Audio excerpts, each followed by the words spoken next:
salaamaaleykum sama gars yi mbaa yow ngeen ci jàmm ndax yëg ngeen ne 37 kaso ñoo am ci Sénégal yoo xam ne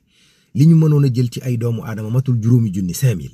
fi mu nekk nii kaso yooyu am nañ lu war a tolloo 14137 détenus ministre de la justice daal ne loolu moo waral 1000 bracelets électroniques yi ñu am takkalagum nañ ci 562 personnes yi des yëpp daan ko évacuer ngir noppal prison yi kaso yi métti na lool.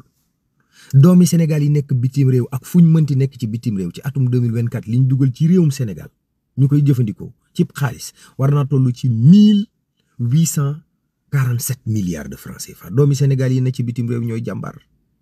waaw Farba Ngom ay bokkam takku nañ de waa añam génn nañu ak doole di naqarlu tane ko yow rek la ñuy déglu loo bëgg ñu def ko ay bokkam ak i jege ñaaleem ba tey ñu ngi jàpp ne jaay doole képp lañ nekk di ko def waaye ministre de la justice Ousmane Diagne dal ne bi ñu paree rapportu CENTIF bi dañ ko jëppal procureur moom mooy seere loola waaye mbiri Farba yi amul daray politique moom kitaabu na ko giñ na ko 18000 demandes ci borom moto yi ñoo dem ca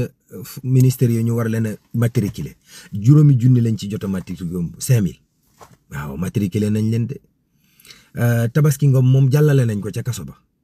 Momat Ba moomu àndaloon daa joxe 90 millions ñu defal ko liberté surveillance maanaam di ko xoolaale yoon di ko càmbaraale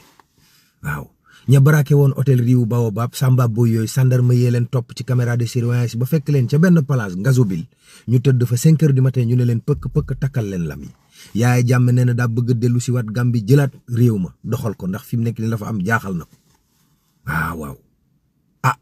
n'est-ce que mën a waxee te état bi yëg nañ corruption bi am ci administration bi nee nañ ci taxaw te dinañ ci def seen kéem talaay kattan wallaay ndeysaan fii nañ koy càmbare ci réew mi am na kon ku fi am jàngoro jooju nga xam ne feebar bu métti lay def rek ca mbir ki laan ba génn àdduna